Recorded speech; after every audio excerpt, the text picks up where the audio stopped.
यही संभावित मंत्री हो सकते हैं। तो जरा रवि बताइए कि क्या ये मुलाकात प्रधानमंत्री नरेंद्र मोदी से अभी भी चल रही है या ये खत्म हो गई है? कोई चेहरे जिसके बारे में, नया चेहरा अगर आप महसूस कर रहे हो कि वहां पर पहुंचा था, उसके बारे में भी जानकारी दीजिएगा।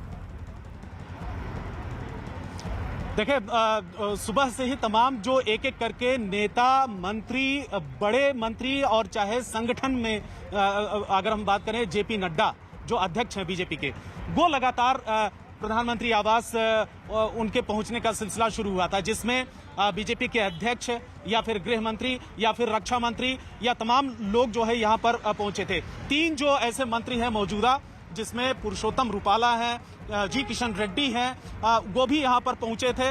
और क्योंकि उनका एलिवेशन होना है इस तरीके से, क्योंकि उनको यहां पर बुलाने का मतलब यह है कि उनको कैबिनेट स्तर के मंत्री बनाया जाना है। उनके परफॉर्मेंस के आधार पर एक मैसेज भी इस तरीके से देने की भी कोशिश की गई है इस मंत्रिमंडल विस्तार के जरिए कि जो लोग परफॉर्मेंस दिखाएंगे, जो लोग परफॉर्मेंस करेंगे और जो लोग काम करेंगे, उनका एलिवेशन होना है, उनकी पदोन्नति होनी है। और जो लोग जिनके जो मंत्री रहते हुए और जिनको मौका दिया गया है, जो लोग उस तरीके से नहीं दिखा पाए परफॉर्मेंस, उनको बाहर का भी रास्ता दिखाया जाएगा। उनको चाहे वो उन राज्यों में काम करना पड़ेगा या फिर संगठन के लिए काम करना पड़ेगा, पार्टी के लिए काम करना पड़ेगा। और आने वाले 2022-2024 के तमाम ऐसे जो चुनाव हैं उसके लिए जमीनी स्तर पर काम करना पड़ेगा। और ऐसे तमाम ऐसे भी चेहरे हैं जो पार्टी के लिए अब तक काम करते रहे हैं, चाहे वो भूपेंद्र यादव हैं जो बड़े पद पर हैं बीजेपी में, उनको मंत्रिमंडल में शामिल करने की बात चल रही है। और जिस तरीके से अंदर भी मीटिंग में वो शामिल थे, तो तमाम ऐसे, सर्बानंद सोनोवाल जो असम से हैं वो भी पहुंचे थे, नारायण राणे महाराष्ट्र से हैं वो भी यहां पर पहुंचे थे। तो तमाम अनुप्रिया पटेल, हालांकि अनुप्रिया पटेल इससे पहले भी मंत्रिमंडल में शामिल थी, एमओएस का दर्जा था, लेकिन इस बार उनको भी बुलाया गया है। तो इसके जरिए, क्योंकि अकाली बाहर गई है, शिवसेना बाहर गई, इसके अलावा तमाम ऐसे भी रामविलास पासवान का निधन हुआ अचानक, तो ऐसे भी तमाम जो सीटें हैं वो खाली पड़ी हुई थी और मौजूदा मंत्रियों को अतिरिक्त भार दिया गया, अतिरिक्त मंत्रालय का जिम्मेदारी उनको दी गई। तो ऐसे में परफॉर्मेंस दिखाना और 3 साल का जो कार्यकाल है, कम से कम अभी जो बचा हुआ है दूसरे टर्म का, उसमें कोशिश ये है कि जो जिनके पास ज्यादा मंत्रालयों का भार है उनसे लेकर कम से कम ऐसे युवा चेहरों को भी दिया जाए, जिससे कि बेहतर तरीके से डिलीवर किया जा सके, बेहतर तरीके से काम किया जा सके और लोगों की आकांक्षाओं और उम्मीदों पर खरा उतर सके। अमिताभ जी, यानी देखिए ये भी दिख रहा है कि हर वर्ग को, एससी समुदाय से 12 मंत्री होंगे, ये जानकारी मिल रही है, एसटी समुदाय से 8 मंत्री होंगे, यानी हर वर्ग को साधने की यहाँ पर कोशिश हुई है। देखिए, हर वर्ग को साधने की कोशिश हुई है, लेकिन सबसे बड़ी और अहम बात है 8 आदिवासी शेड्यूल ट्राइब मंत्री हैं यहाँ पर, जिसमें 3 कैबिनेट के हैं, 12 दलित शेड्यूल कास्ट के मंत्री बने हैं, जिसमें 2 कैबिनेट मंत्री हैं दलितों में। लेकिन सबसे जो अहम बात है, जो सरकार कह रही है, जो रिकॉर्ड पहली बार बना है, वो 27 ओबीसी मंत्री इस बार प्रधानमंत्री मोदी की कैबिनेट में जगह पा रहे हैं, जो आज नए ओथ ले रहे हैं, जो पहले से हैं। तो इस तरह से पूरे अब तक के जितने मंत्रिमंडल बने हैं आज़ादी के बाद, उसमें का ये रिकॉर्ड है कि 27 ओबीसी मंत्री एक साथ कभी नहीं बने थे, ये सरकारी सूत्र बता रहे हैं। और इस 27 ओबीसी का रिकॉर्ड जो है, इसमें 19 जातियों को रिप्रेजेंटेशन मिला है, जिसमें यादव, कुर्मी, जाट, दर्जी, कोली, ठाकुर, जितने भी जो सब कम्युनिटीज़ हैं इस ओबीसी के अंदर कम्युनिटीज़ हैं, सबको इसमें जगह मिली है। तो एक तरह से कहा जा सकता है कि ओबीसी सरकारी आधे से ज़्यादा, एक तिहाई इसमें 81 में से 27 अगर ओबीसी मंत्री हैं तो 1/3 ओबीसी मंत्री हैं यहाँ पर। तो एक संदेश देने की कोशिश है कि सरकार दलितों, एससी, एसटी, ओबीसी के लिए कितनी कटिबद्ध है अपनी नीतियों को लेकर और उनको सरकार में जगह देने को लेकर, और जनता से सरकार को जोड़ने की प्रक्रिया में उनको हिस्सा भागीदारी देकर एक बहुत बड़ी प्रक्रिया शुरू की है इस रिकॉर्ड ओबीसी के मंत्री बनाकर। ठीक है, तो यानी देखिए शाम को 6 बजे नजर रहेगी और किस तरीके से जानकारी मिल रही है कि मोदी कैबिनेट में देखिए 11 महिलाएं भी कैबिनेट विस्तार पर, ये सब जानकारियां मिल रही हैं कि जो राज्य जहां पर अब आने वाले दिनों में चुनाव होने, खासतौर पर उत्तर प्रदेश की अगर बात करें, तो वहां पर देखिए कौन कौन से ऐसे चेहरे हैं जिन्हें मंत्री पद दिया जा सकता है। अपना दल की अनुप्रिया पटेल, उनको पहले कॉल गई, वो मंत्री बन सकती है, जानकारी मिल रही है। बीजेपी के कौशल किशोर, बीएल वर्मा, इनका नाम भी अब सामने आ रहा है। बीजेपी के ही एसपी सिंह बघेल मंत्री बन सकते हैं। बीजेपी के अजय मिश्र टेनी भी शपथ ले सकते हैं। तो ये तमाम नाम धीरे धीरे अब सामने आ रहे हैं, एक के बाद एक पत्ते खुल रहे हैं। शाम को 6 बजे ये शपथ ग्रहण समारोह होना है और इसको लेकर ये कहा जा रहा था कि वो 5 राज्य जहां चुनाव होने हैं उस पर भी केंद्रित रहेगा बहुत हद तक। और उत्तर प्रदेश में भी कई ऐसे नाम सामने आ रहे हैं उत्तर प्रदेश से जहां पर उनको भी बड़ी जिम्मेदारी दी जा सकती है, वहां के नेताओं को भी। यतेंद्र हमारे साथ मौजूद है। यानी यतेंद्र, देखिए उत्तर प्रदेश से तो दिख रहा है कुछ चेहरे हैं जो संभावित मंत्रियों की रेस में आगे दिख रहे हैं, और किन किन राज्यों को ज्यादा तवज्जो दी गई है? देखिए, एक कोशिश की गई है मोदी मंत्रिमंडल को जिस तरह से हर राज्य से लगभग सभी का प्रतिनिधित्व रहे, और इसमें उत्तर प्रदेश को खास अहमियत दी गई है, और इसके साथ ही उत्तराखंड से भी एक चेहरे को हटाया गया, तो एक चेहरे को लाया गया है जब के तौर पर। पश्चिम बंगाल से भी निश्चित प्रामाणिक जैसे युवाओं को सामने लाया गया, और वहाँ देवश्री जो है उनको इस्तीफा देने के लिए कह दिया गया और इस्तीफा दे भी दिया है। ऐसे ही कई नाम हैं जो अगर बात करेंगे कि जो मध्य प्रदेश से ज्योतिरादित्य सिंधिया, जिनके नाम की चर्चा पहले शुरू से चल रही थी, जब वो बीजेपी में शामिल हुए थे तब से माना जा रहा था कि जब भी मोदी मंत्रिमंडल का विस्तार होगा ज्योतिरादित्य सिंधिया रहेंगे। इसके अलावा असम से जो नॉर्थ ईस्ट का पूरा प्रतिनिधित्व करते हैं पूर्व मुख्यमंत्री और 2014 से 16 तक पहले केंद्रीय मंत्री भी रहे सर्बानंद सोनोवाल, उनको एक बार फिर से मोदी मंत्रिमंडल में जगह दी गई है। तो ऐसे तमाम नाम हैं जिनको मोदी मंत्रिमंडल में जगह मिलेगी। आज कई नाम नए नामों के तौर पर प्रधानमंत्री ने उनको चाय पर बुलाया। उनको आज प्रधानमंत्री ने शाम को जो शपथ ग्रहण समारोह होगा राष्ट्रपति भवन में,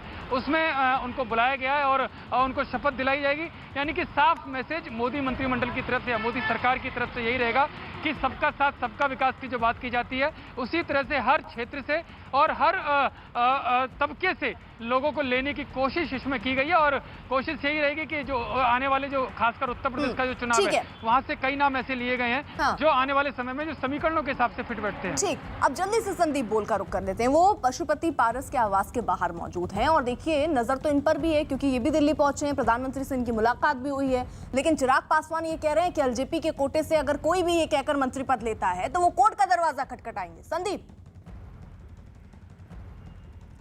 बिल्कुल, देखिए इस तरीके की उठापटक होनी ज़रूर तय है आने वाले दिनों में, क्योंकि जिस तरीके से साफ चिराग ने इस बात का ऐलान कर दिया है कि अगर एलजेपी के कोटे से मंत्री बनाया जाता है तो उसको लेकर वो अदालत का दरवाज़ा खटखटाएंगे। फिलहाल जो है ये बात तो साफ हो चुकी है कि पशुपति पारस जो है वो पीएम मोदी के मंत्रिमंडल में उनको जगह मिल रही है। वो मुलाकात करके आए, क्योंकि जब घर से निकले थे तो बहुत आराम से पीछे वाले गेट से निकल गए थे, किसी को पता भी नहीं चला। अब जब दोबारा वापस आए वो यहाँ से बैठक के बाद, उसके बाद हमने उनसे बातचीत करने की कोशिश की तो उन्होंने किसी तरीके कोई जवाब नहीं दिया। सीधे तौर पर यह कहा गया उनके ऑफिस की तरफ से कि अब जब शपथ लेंगे उसके बाद ही बात करेंगे। तो इतना तो तय हो गया है कि मंत्रिमंडल में इनकी जगह तय हो चुकी है। और एक मैसेज ये भी चला गया है खास तौर पर चिराग को, क्योंकि जिस तरीके से पार्टी को 2 हिस्से हो गए और ऐसे में हर कोई ये कहता है कि एलजेपी उसका हिस्सा है, लेकिन अगर प्रधानमंत्री पशुपति पारस को अपने मंत्रिमंडल में जगह दे रहे, इसका मतलब ये है कि उन्होंने इस गुट को यानी पारस गुट को जो है एलजेपी का जो कह सकते हैं कि चेहरा माना है। तो ये चिराग के लिए भी एक सेटबैक के तौर पर है। लेकिन जब यहाँ बातचीत की गई तो उनका ये कहना है कि चिराग जो है वो आसपास के कई वायरस हैं उनसे घिरे हुए हैं, जिसकी वजह से कमज़ोर हो रहे हैं। उनको चाहिए कि घर आएँ, चाचा के पैर छुएं और उसके बाद घर का बच्चा है वो आ जाए। लेकिन इतना तो तय है कि आने वाले दिनों में ये मसला अदालत में जा सकता है, जिस तरीके से चिराग अपनी आशीर्वाद यात्रा के दौरान जो है वो अपनी इस बात का खुलासा कर चुके हैं। बिल्कुल, और देखिए अब कई लोगों को इस्तीफा देना है, धीरे धीरे इस्तीफे अब सामने भी आ रहे हैं, कई नाम इसमें अब सामने आ रहे हैं। और ये भी जानकारी मिल रही है कि कुछ लोगों को प्रमोट भी किया गया और प्रमोशन में नाम अनुराग ठाकुर का है। प्रमोशन में नाम कई मंत्रियों का देखिए जरा हम आपको जल्दी से दिखा दें किन किन मंत्रियों ने इस्तीफा दिया है। देवाश्री चौधरी और सदानंद गौड़ा, संतोष गंगवार, ये वो नाम है। रमेश पोखरियाल निशंक, ये वो नाम हैं जिन्होंने इस्तीफा दिया है। धीरे धीरे इस्तीफे आने के सिलसिले जो हैं वो भी शुरू हो गए हैं। कुछ लोगों का प्रमोशन हुआ है तो जाहिर तौर पर ये भी संभावना तो थी ही कि कुछ ना कुछ को तो इस्तीफा देना ही होगा और उनको भी कोई अलग जिम्मेदारी सौंपी जाएगी। ये भरोसा भी जाहिर तौर पर दिलाया गया होगा। हरदीप सिंह पुरी का प्रमोशन होगा, ये जानकारी सामने आ रही है। और 4 मंत्री अभी तक ऐसे हैं जिन्होंने इस्तीफा दे दिया है और ये सिलसिला अभी आगे और ज्यादा भी हो सकता है। अब देखिए प्रमोशन में किसके किसके नाम सामने आ रहे हैं। जी किशन रेड्डी, पुरुषोत्तम रुपाला, अनुराग ठाकुर, ये तमाम नाम जो हैं ये प्रमोट हो रहे हैं, यानी इनके काम से सरकार खुश है, प्रधानमंत्री खुश हैं और इनका प्रमोशन हो सकता है। संभावनाएं इस तरीके से ही जताई जा रही हैं। और कुल मिलाकर यतेंद्र, कुछ लोगों का प्रमोशन हो रहा है तो कुछ लोगों को मंत्री पद भी छोड़ना पड़ रहा है, ये भी सिचुएशन सामने है। तो जरा एक बार क्लियर कीजिए कि अभी तक कितने लोगों ने इस्तीफा दिया और प्रमोशन में क्या कोई और नाम भी जुड़ा क्या? देखिए, जहाँ तक मोदी मंत्रिमंडल की अगर विस्तार की बात करें तो एक तरह से विस्तार को पुनर्गठन के तौर पर देखा जाता है। सरकार समीक्षा करती है कि कौन मंत्री काम कर रहा है या किस क्षेत्र में दूसरे सांसद को, नए सांसदों को लाकर उसे तेज गति दी जा सकती है। उसमें कई सारे समीकरणों को ध्यान में रखना पड़ता है और इसी तर्ज पर मोदी मंत्रिमंडल का विस्तार किया जा रहा है। कई पुराने मंत्रियों को हटा दिया गया है, जिसमें से संतोष गंगवार हैं, जिसमें देवश्री चौधरी हैं जो बंगाल से आती हैं। इसके अलावा रमेश पोखरियाल निशंक उत्तराखंड से, और अब एक नया नाम और आ रहा है धोत्रे, जो धोत्रे हैं उनको भी इस्तीफे के लिए बोल दिया गया है। संजय धोत्रे MOS हैं HRD मिनिस्ट्री के और कम्युनिकेशंस के, उनको भी अब इस्तीफे की खबर आ रही है कि उनको इस्तीफा देने के लिए बीजेपी अध्यक्ष JP नड्डा की तरफ से बोल दिया गया। अब से कुछ देर में वो इस्तीफा सौंप देंगे, यानी कि पुराने मंत्रियों को जो हटाना था उनको हटाने की गिनती शुरू हो गई है। और साथ ही कुछ जो पुराने मंत्री जिन्होंने अच्छा काम किया है उनको प्रमोट करने का फैसला लिया गया, जिसमें किरण रिजिजू का नाम है, जिसमें अनुराग ठाकुर और जी किशन रेड्डी, हरदीप पुरी और ऐसे करके 7 नाम हैं जो यहाँ पर है। पुरुषोत्तम रूपाला, RK सिंह और हरदीप पुरी, इन सबके नाम है। ऐसे करीबन 7 मिनिस्टर्स के कामकाज से मोदी सरकार काफ़ी खुश नजर आ रही है और ऐसे में इनको प्रमोट करने का, इनको कैबिनेट मिनिस्टर बनाने का फैसला लिया गया है। जो आज शाम को शपथ लेंगे तो कैबिनेट मिनिस्टर के तौर पर इनको शपथ दिलाई जाएगी। यानी कि पुनर्गठन में नए चेहरों को भी मौका दिया जा रहा है। पुराने चेहरे जिनके कामकाज से संतुष्ट नहीं थे या जिनकी संगठन में जरूरत है उनको इस वजह से इस्तीफा देने के लिए कहा गया, और जिनके कामकाज से खुश है मोदी सरकार उनको प्रमोट करने का फैसला लिया गया है। जी ठीक है अमिताभ जी, इस बार का जो ये विस्तार हो रहा है इसको आप किसी भी लिहाज से अलग मान रहे हैं? क्योंकि जो अभी तक बातें सामने आ रही हैं, 11 महिलाएं हैं, युवा चेहरे रखे जा रहे हैं, उसके साथ ही साथ हर वर्ग को साधने की कोशिश हुई है। साथ ही साथ आप समझिए कि 2000 क्या हम पहले ये मान रहे थे कि जिन जिन राज्यों में चुनाव है केवल वहां फोकस हो सकता है, कुछ ऐसी संभावनाएं दिख रही थी, लेकिन लक्ष्य क्या 2024 है?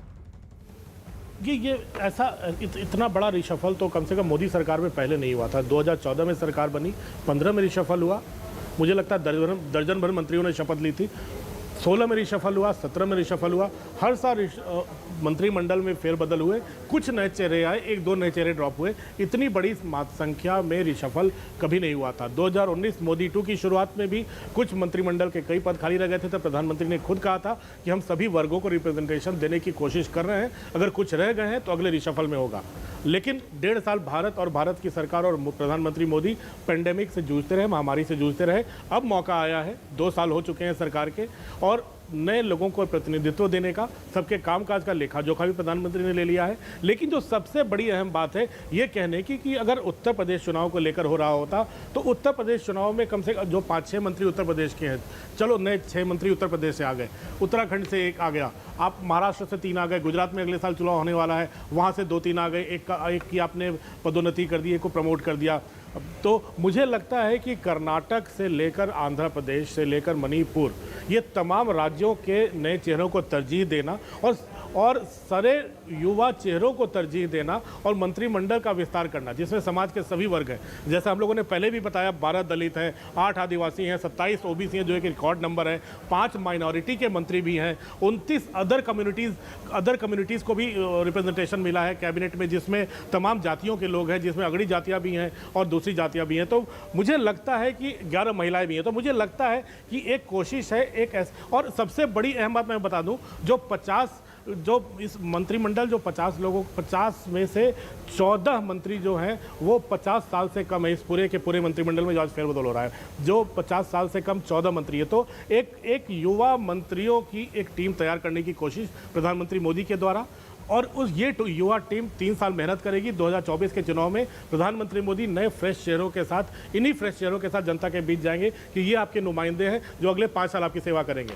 दूसरी बात जो सबसे अहम है वो ये है, सभी धर्म, सभी वर्ग, सभी जातियों को रिप्रेजेंटेशन देना, चाहे OBC हो, चाहे SC हो, ST हो, ये तमाम वर्गों को ये संदेश देना कि आप इस विकास की गति से अछूते नहीं रहेंगे। आपके नुमाइंदे को जो लोकसभा तक भेजा है, राज्यसभा तक भेजा है, उसको हम कैबिनेट में जगह देंगे ताकि वो आपकी और ज़्यादा सेवा कर सके। और ये तमाम कम्युनिटी से आने वाले लोग, समाज के विशेष वर्ग से आने वाले लोग, ये इन लोगों ने अपने वर्ग में अच्छा काम भी किया है, तब इस मुकाम पर पहुंचे हैं। तो मुझे लगता है तैयारी 2022 की नहीं 2024 की है, क्योंकि एक पैन इंडिया रिप्रेजेंटेशन है, एक युवा टीम है। यानी देखिए संदीप, जो सबका साथ भी यहाँ पर सरकार की तरफ से प्रायोरिटी है कि भाई सबका साथ रहे, यानी जो छोटे छोटे दल हैं जो सहयोग करते रहे हैं या बड़े दल हैं जो साथ के लोग हैं उनको भी अब साथ ला रहे हैं। अनुप्रिया पटेल देखिए अपना दल से यूपी से पहुंचती हैं, जेडीयू कोटे से 1 कैबिनेट और 3 राज्य मंत्री, जो पहले जेडीयू की मांग थी उसको भी अब स्वीकारा गया है। यानी यहाँ कोशिश ये है कि हर दल जो साथ है एनडीए के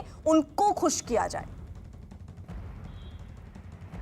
बिल्कुल, देखिए जब सरकार बनी थी पीएम मोदी के नेतृत्व में, उस वक्त क्लीन मेजॉरिटी थी, बावजूद उसके जो है उन्होंने ये साफ कर दिया था कि जो उनके घटक दल हैं उनको जो है इग्नोर नहीं किया जाएगा, एनडीए के दलों को साथ रखा जाएगा। कई सारे एनडीए के दल जो हैं वो छिटक के ज़रूर चले गए हैं, लेकिन अब एक मैसेज ज़रूर दिया जा रहा है। बिहार की हम लोग बात करें, बिहार में जिस तरीके से जेडीयू पिछले जो रिशफल था उसमें उन्होंने अपनी एक डिमांड रखी थी, डिमांड के बाद जब डिमांड पूरी नहीं हुई तो वो मंत्रिमंडल में शामिल नहीं हुए, लेकिन इस बार उनकी बातों को माना गया और उनको जो है उनके मन मुताबिक रिप्रेजेंटेशन दिया गया, क्योंकि उनका ये कहना था कि जब बिहार में हमारे सांसदों की संख्या ऑलमोस्ट बराबर है तो ऐसे में उनको भी जो प्रतिनिधित्व बराबर मिलना चाहिए। साथ ही जिस तरीके से एलजेपी की बात करें, एलजेपी में 2 हिस्से हो चुके, 2 फाड़ हो चुके हैं, ऐसे में बीजेपी को इस चीज़ को लेकर जरूर चिंता सताई रही थी, क्योंकि ये एक ऐसा वोट बैंक है जो एक सिरे से जो है वोट करता है। तो ऐसे में किस फ्रैक्शन को रखा जाए, एक्सपीरियंस फ्रैक्शन जो है वो ये पारस का गुट जो है ये एक्सपीरियंस फ्रैक्शन है, और उन्होंने जो है अपनी ऑफिशियली जो सिस्टम है उसको सही करके जो है अपना रिप्रेजेंटेशन दिखाया भी है। तो जाहिर सी बात है कि एनडीए को एकजुट रखना प्रधानमंत्री की एक सबसे पहली मुहिम थी, जो कि लगातार कभी भी उन्होंने ये चीज़ नहीं की कि एनडीए को जो है उसका हिस्सा नहीं दिया गया। ज़रूरी नहीं, उनके पास फुल मेजॉरिटी थी, उसके बाद भी जो है उन्होंने अपने लोगों को, एनडीए के घटक दलों को बराबर रिप्रेजेंटेशन दिया है। तो यही मैसेज भी गया है कि जो बीजेपी के साथ था पहले भी और एनडीए का जो हिस्सा है उसको जो है वो उसको उसका हिस्सा ज़रूर मिलेगा, उसकी जिम्मेदारी उसको दी जाएगी। और उसी के मद्देनज़र इस तरीके से देखा जा रहा है कि कई सारे ऐसे छोटे दल हैं जो कि लगातार साथ रहे हैं, उनको अब इसमें रिप्रेजेंटेशन दिया गया है। अगर मोदी टीम की बात करें तो इसमें कितनी वैकेंसी, कैबिनेट मंत्री 21, राज्य मंत्री स्वतंत्र प्रभार 9 और राज्य मंत्री 23। अब आंकड़ा तो 43 का बैठ रहा है, और जो चेहरे भी पहुंच रहे हैं, संभावित चेहरे जिनको हम कह रहे हैं, उनको देखकर स्थिति क्या नजर आ रही है? कितने यहाँ पर कैबिनेट मंत्री हो सकते हैं, कितनों को स्वतंत्र प्रभार मिल सकता है और कितने राज्य मंत्री बन सकते हैं? कोई संभावना? क्योंकि संभावनाओं पे ही देखिए बात कर रहे हैं हम लोग। देखिए जो सूची है उसके हिसाब से अगर 12 दलित अगर पूरे मंत्रिमंडल में मंत्री बन रहे हैं तो उसमें 2 कैबिनेट मंत्री हैं। अगर 8 शेड्यूल ट्राइब समुदाय के आदिवासी मंत्रियों को बनाया गया है तो इन 8 में 3 कैबिनेट मंत्री हैं, 27 ओबीसी मंत्री बनाए गए हैं, इसमें 5 कैबिनेट मंत्री हैं। माइनॉरिटी से आते हैं, माइनॉरिटी से फिलहाल 2 से 3 मंत्री हैं। तो 29 जो अदर कम्युनिटी से आते हैं उसमें मंत्री है, तो 11 महिलाओं में कुछ मंत्री है। तो ये कुल मिलाकर एक कहा जा सकता है एक बराबर का रिप्रेजेंटेशन है सभी धर्मों और संप्रदायों को इस कैबिनेट में भी। जो कैबिनेट मंत्री भी हैं, एमओएस भी बनेंगे और इंडिपेंडेंट चार्ज भी हो और इंडिपेंडेंट, और मुझे लगता है कि एक रूप देने की कोशिश की गई है। जो प्रधानमंत्री ने कहा है अपने इस कैबिनेट रिशफल को, जो सूत्र बता रहे हैं कि 130 करोड़ भारतीयों की आकांक्षाओं को पूरा करने वाला ये कैबिनेट होगा। इसीलिए सभी धर्मों को, सभी जातियों को और सभी वर्ग के लोगों को, चाहे प्रोफेशनल्स हो, चाहे अनुभव की कमी ना हो, ये तमाम ऐसे लोगों को चुना गया है। और जिसमें और एक ऐसा मंत्रिमंडल है जिसमें 5 पूर्व मुख्यमंत्री भी शामिल हैं, जिसमें 18 ऐसे मंत्री हैं जो अपने अपने राज्यों में मंत्री के तौर पे काम कर चुके हैं, 39 ऐसे हैं जो पहले अपने राज्यों में विधायक रह चुके हैं। तो एक बड़ा लंबी फहरिस्त है इसमें डॉक्टर्स भी हैं, टेक्नोक्रेट्स भी हैं। तो एक संदेश तो यही जा रहा है कि सभी धर्म, सभी प्रोफेशन, सभी कम्युनिटीज़, सबको एक रिप्रेजेंटेशन देकर प्रधानमंत्री एक टीम की तरह आगे बढ़ रहे हैं, जिसमें ज़्यादातर टीम ये युवाओं की है। और यही युवा चेहरा 2024 में प्रधानमंत्री मोदी की टीम का हिस्सा कैसे कैसे हो रहे हैं। लगातार जो है इस्तीफा अब दिया जा रहा है, 7 ये आंकड़ा पहुंच चुका है, 7 मंत्रियों ने इस्तीफा दे दिया है और कुछ लोगों का प्रमोशन होगा। वो भी नाम धीरे धीरे देखिए संख्या बढ़ रही है, पहले 3 नाम था, धीरे धीरे बढ़ रही है। आगे बढ़े उससे पहले जरा इस वक्त की बड़ी खबरों पर जल्दी से नजर डाल लेते हैं।